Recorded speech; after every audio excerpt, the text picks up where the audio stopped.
Welcome on in, everybody, for a video that I'm very excited to make. In this video, I'm just going to cover some very basic opening tips for this game when you guys start this game. Maybe some things to keep in mind and to look out for while you're playing it. The first thing that I'll say is I'm going to transfer over some Marvel Strike Force knowledge to this game as well, which is not necessarily to hoard everything, but to be selective on what you use your materials for. Because materials are going to be scarce, that's what these games do. They squeeze materials and they make it seem like you need to spend money in order to compete in this game. But with some strategic hoarding, some strategic upgrading, I'm assuming in this game you can also go pretty far. So the first thing that I'll say is with your characters, upgrade a certain team. Find characters that you like what they do, you like their abilities. They also are different types. We're going to talk about types after. So there's strikers, defenders, controllers, and fighters. Strikers are going to be your ranged DPS. Fighters are going to be your melee DPS. Tanks are going to be your defenders. And controllers are going to be your heroes, debuffers, buffers. That'll come up later. There's also actual types up top here. I don't know what to call this, like their origin or how they use their powers. Some of them are weaponry or energy. Mutant or mutation, things like that. Again, that'll come up a bit later. So while you're in your character, you'll notice that they have skills, passive, and an ultimate. They'll have 2 skills, 1 passive, and 1 ultimate ability. If you click on the details panel, you can take your character up to level 10 without using any other materials. It'll just cost the training materials like the pages. What are they called? Let me go to a character that I don't have upgraded.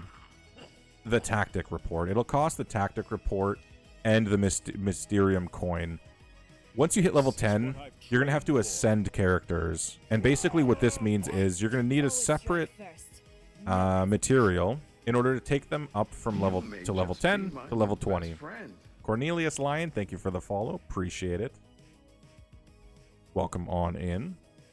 So going from level 10 to 20, you're going to need to click ascend and use these very scarce right now abilities.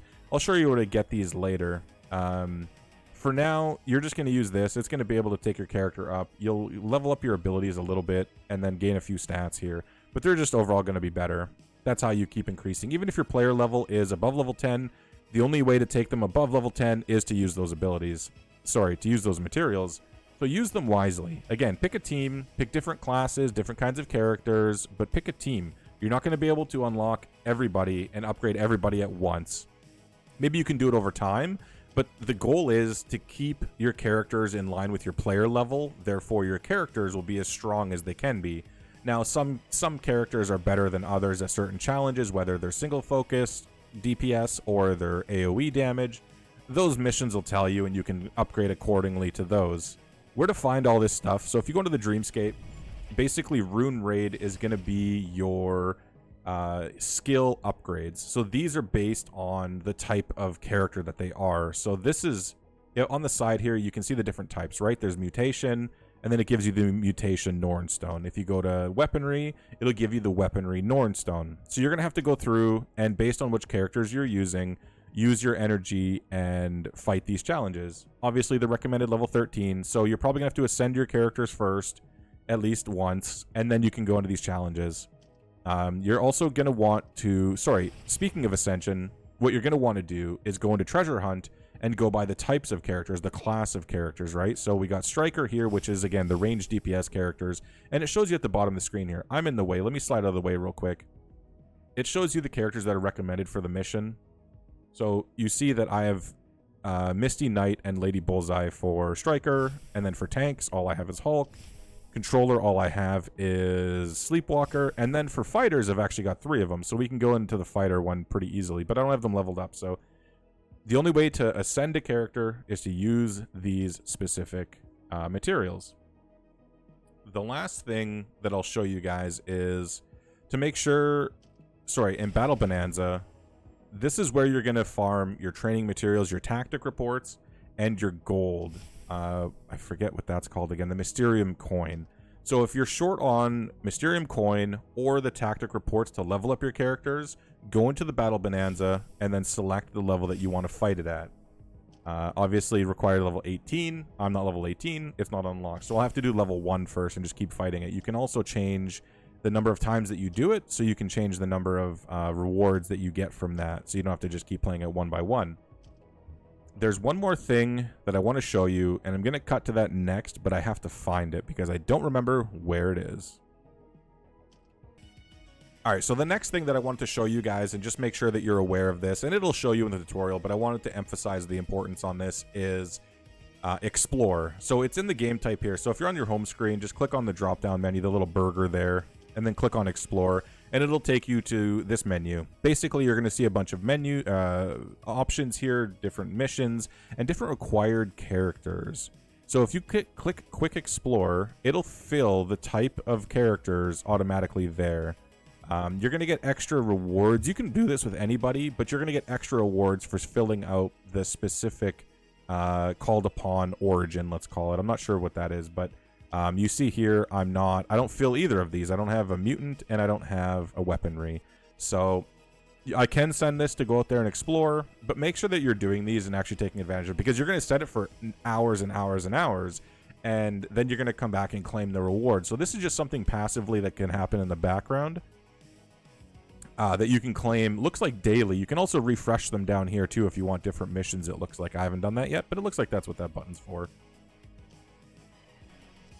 Alright, I just want to reiterate to make sure that you're claiming and clicking the rewards in this. You get rewards for leveling up your player, I think it's your team level, they said. You get rewards for doing that. There's also daily rewards, just like any other game. There's main missions that you get just credit for. You're going to unlock shards and whatnot.